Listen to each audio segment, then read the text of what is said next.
Basketball fans, welcome back. So 2 days ago, we saw an immediate release from the Kenya Basketball Federation where they announced the final roster of the FIBA 3x3 Universality Olympic Qualifying Tournament, which is happening today, tomorrow, and the day after tomorrow.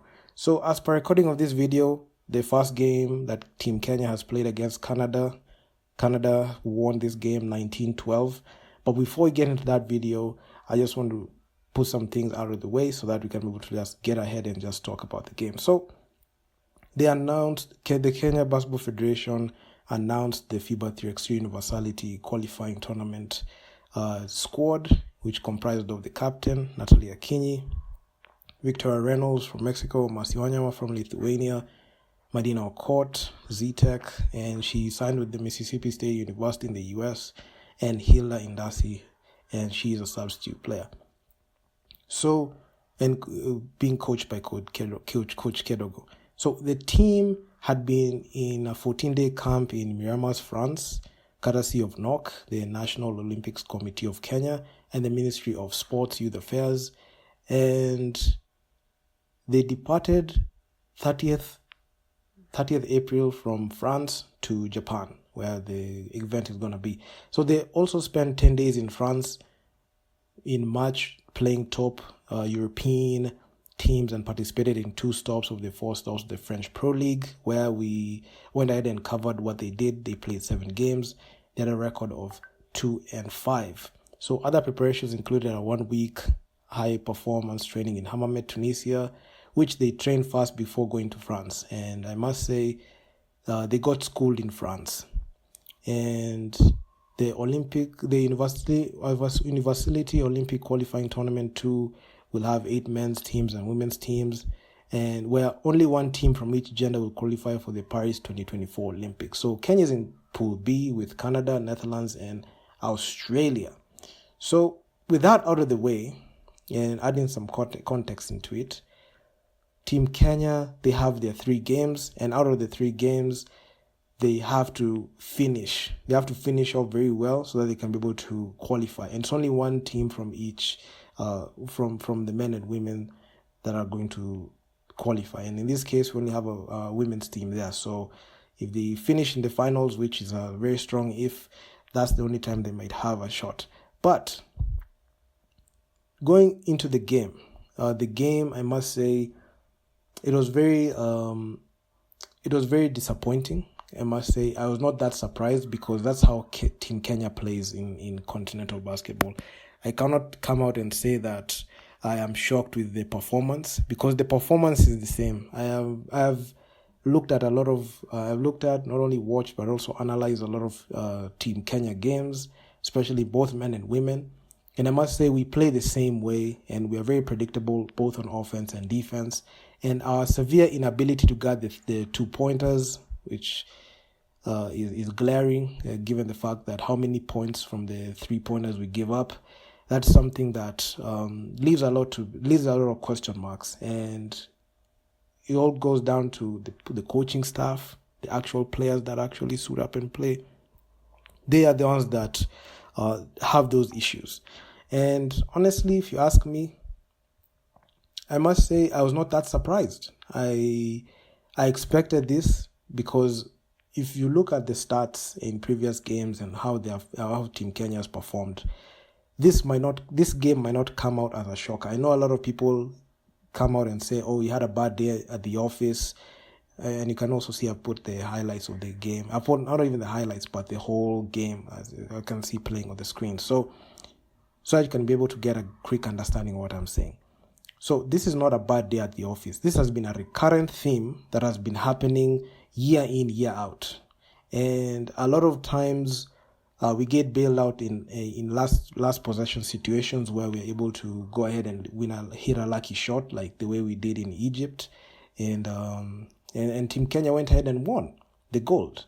And that's the goal that has made us be here. Even the trip to France and just going there and prepare, we have been exposed not once, not twice, but in multiple games on our flaws on offense. And you could see even on the team sheet, Joy Mupale is not there. She got removed from that squad, and she got substituted with Reynolds, which I must say It's actually quite controversial because I'm not sure the math that went into that. I'm not sure the criteria that they went into that. But anyway, the powers that be decided to put Victoria there. So moving on to the game.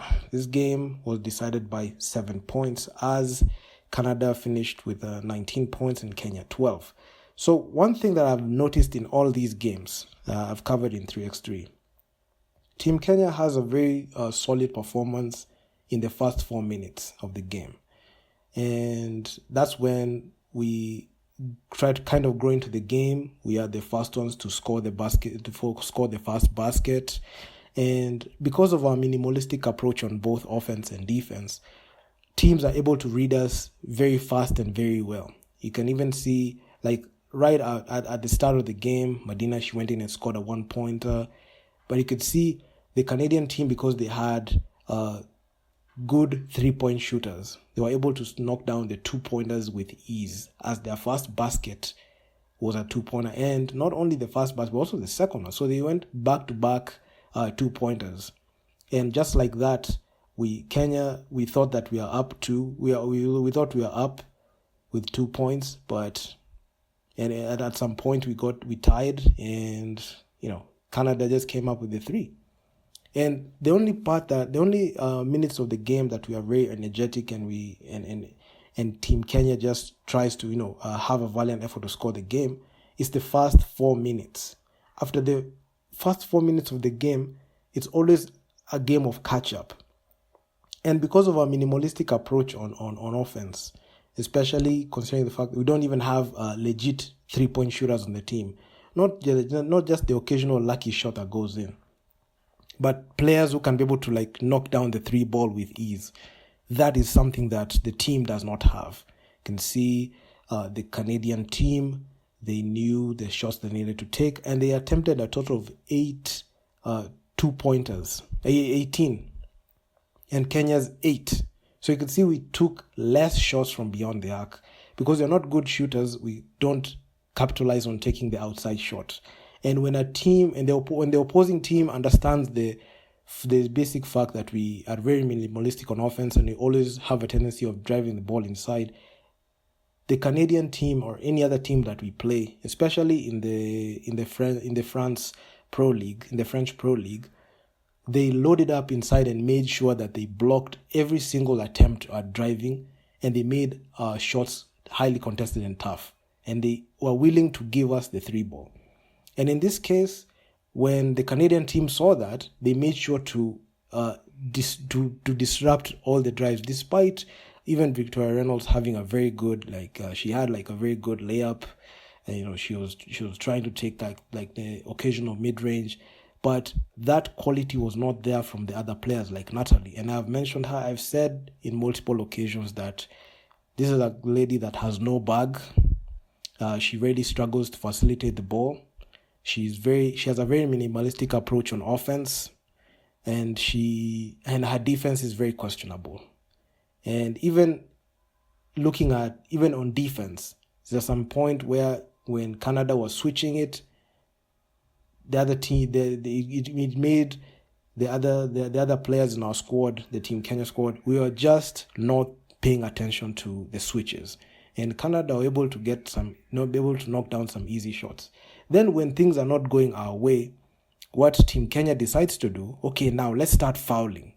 They just start fouling. They try to contest from them hard. They try to contest the shots, and despite trying to play some defense, they end up fouling because that's what they're used to when they're playing in the local league. So this was an expected performance. I must say, Victoria, she was good. At some point she was trying to manufacture something on offense, and her quality was what was needed. We needed more players like her, not the players that we already had. Medina, she's very predictable. I saw in the first couple of baskets that she was scoring, she was able to adjust her footwork well. But as the game progressively when we went deeper into the game and the bump and grind of the game increased, some of her fundamentals, I don't know, for some reason just disappeared, and she just got struck back to factory settings, and she was just forcing up shots, You could see at some point Victoria was trying, the shots were not going in. So, yeah, I mean, our shot selection was not the best. And you could see that the 2-pointers, Canada, majority of the time, they were just knocking down those 2-pointers, and they just made a quick work out of us. And it was, in all honesty, it's a very difficult game to watch. Even with Masiwanyama being there, scoring and rebounding, it was still not enough to stop the bleeding. And majority of the time, when we were down like 5 points, it was always about just playing catch up. And that's what Team Kenya was doing majority of the time. Because in the totality of the game, Victoria Reynolds, she's the only one who attempted a 2-point. She was not only attempted, but we had a couple of attempts, but she attempted and scored. She was 1 of 2 from 2-point field goals. Natalie, she tried from the 3, she missed it. She missed 3 2-pointers. Medina, she tried to shoot the long range. She tried to hit it from long range, but she couldn't. I don't even know why she settles for that 2-pointer. The 2-pointers should be exclusively for Victoria because she has very good form in shooting. Natalie, you're not even sure if it goes in or not. And her defense is very questionable. She only had, she didn't even score a point. She had 0 productivity on offense, and sometimes you just ask yourself, like, how did these players just end up on the squad, despite all the training that they claim to have gone to? The only players that were actually doing something was Victoria and Medina. Despite the bump and grind of the game, you could see Victoria was just trying to create her own. She finished with 5 points, 3 rebounds, and on 1-point field goal, she was 3 of 9. So you could see, legit, she was being very productive on offense. The same case cannot be said from Natalie, because Natalie has, this is not even a surprise, she has been poor. She won the MVP after scoring 4 points in Egypt. I'm not sure why she won that MVP, but I mean, I don't know. I don't know what people or even the Kenya Basketball Federation sees in this lady, because I don't see her being a good facilitator, a good defender. She can't shoot the ball. She can't play make. So what's her role, honestly? Medina, she has just been doing her own things, and she finished this game with 5 points, 4 rebounds, and Masiwanyama 2 points, 4 rebounds. And in this game, we had one player from Canada scoring 10 points. You could see Paige Crozon, she had 10 points, 1 rebound, and she was followed by Catherine. She had 4 points and 6 boards. You could see when he got rebounded by some players from Canada. So it was a very funny game. And Paige Crozon, she was 4 of 11 from 2-point land. And she was one of the main reasons as to why Canada was just able to build that lead, and it just ballooned. And honestly, right now as we speak, I don't know where we go from here, because tomorrow we have got a couple of games. We have a game against Netherlands and the other one Australia. So, given like the way Team Kenya plays, what adjustments can they make to be able to even go ahead and challenge, or even go ahead and just play better? That's one thing that is still a head scratcher, because as long as Natalie just plays the way she plays, and she plays that position, she's the weakest link. She can't defend, she can't shoot, she can't score, she can't facilitate. The only thing she did in that game was just grab 3 boards, and it was such a sad state of affairs. And I know it got 2 more games left, but it's a very tight window, given the teams that are competing for that number 1 spot. It's only the number 1 team that is able to qualify for Paris. So, yeah, I mean, that's just it. That's just about it. So, tell me what you guys think in the comment section on what you think. I mean, this 3x3 for the women, even for the men's team, we still struggle. Actually, the men's team is actually quite disappointing. I know the women, they have put us on the map, but still the lack of quality and lack of skill Not skill just about, just shooting and just dribbling, but skill in terms of basketball IQ, good decision making, knowing when to shoot, knowing when to pass. Those are the little things that make teams better and make players better and make team basketball much more interesting, because we have players whose IQ is so questionable. We don't know how they make decisions. If you ask them about how they make decisions, you don't even know that. A player like Natalie, honestly, her decision making is very poor. I mentioned in previous video, her basketball IQ is on question. Yeah, and that's just about it. So if you guys like the video, make sure you leave your feedback down in the comments section what you think about this. And I'm out. I'm going to see you guys in the next one. Peace out. Another big shot from the outside for the Canadians.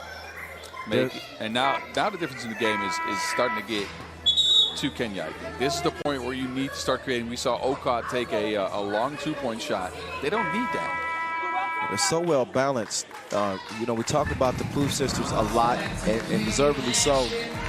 But Paige Crozan can absolutely blow the game wide open with her ability to stroke from two range. She's got to be the leading scorer for Canada in this game. I mean, she's an absolute difference maker. An absolute difference maker. One of the sharpest shooters in 3x3. And largely responsible for this 15-10 lead for Canada. Oh, Canada, here they come. MVP. Got a foul, Black. Substitution made for Canada. Crozan is out. The Plouffe sisters are in, along with Casey Bosch. Bosch gets a look, she can shoot too. Misfires that time, little long. Natalie trying to use the screen. Look at the defense here from Bosch.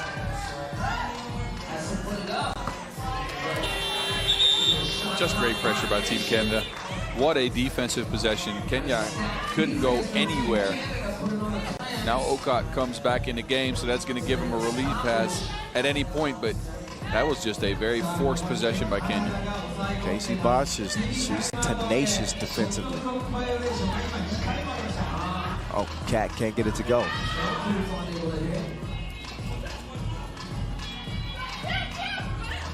Forced shot there from Kenya as we approach the 2-minute mark. Canada have got to be sensitive here. Crozan, no, not that time. Oh, give me that. Wait a minute, got to clear it. Crozan does just that, gives it up, fakes the screen away. Entry pass is broken up, stolen. Reynolds picks up her dribble, might be in trouble here. Managed to get it over to Okot. Okot, nowhere to go. Reynolds, a desperation heat late in the shot clock, and you hear the horn. A shot clock violation with $1:32 to play. Bosch is in. Michelle Plouffe is out. Canada's really upped the pressure here in the last 2 minutes of the game. Just making things very, very difficult for Kenya. Missed dribble there from Cat. Crozan. No. Cat, yes. Kicked out. Natalie, no. Okot will get it, will score it. With a 5-point difference, Canada can use some clock. Can patiently get into their offensive possessions here. Crozan locked and loaded. Misfires. Bosch, up fake, Bosch. Able to draw the foul.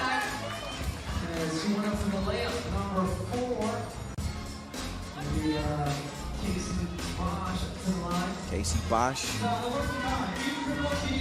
just all over the floor for Canada. Doesn't have to have the biggest stat output scoring wise, but her presence is felt. Look at her. Getting physical defensively in the post. Nice power move. Kicked out. Bosch will pass up to 2. Swings it. Michelle straight on 2-ball. Not happening. That's okay. Her sis has got her back. Swung over. Left wing. Back up top.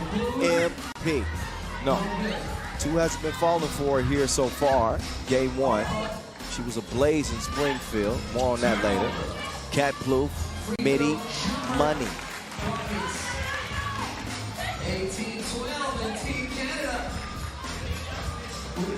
Yeah, you were talking about intangibles earlier. And Bosch coming up with the loose ball yet again. And the score right before the horn. They don't reach 21. They don't have to. That is a victory. Oh, Canada. Oh, Canada. Oh, boy. Could spell trouble for the competition if they keep playing like this. Credit to Kenya. They put up a fight. Put up a fight. But all that matters at the end of the day is that dub. And that goes to Canada. So Pool B action for the ladies starts with a Canadian win. A big, big outburst by Paige Croson. Her sharp shooting blew the game open. But a well-balanced team effort from Team Canada who get it done over Kenya. Next on deck,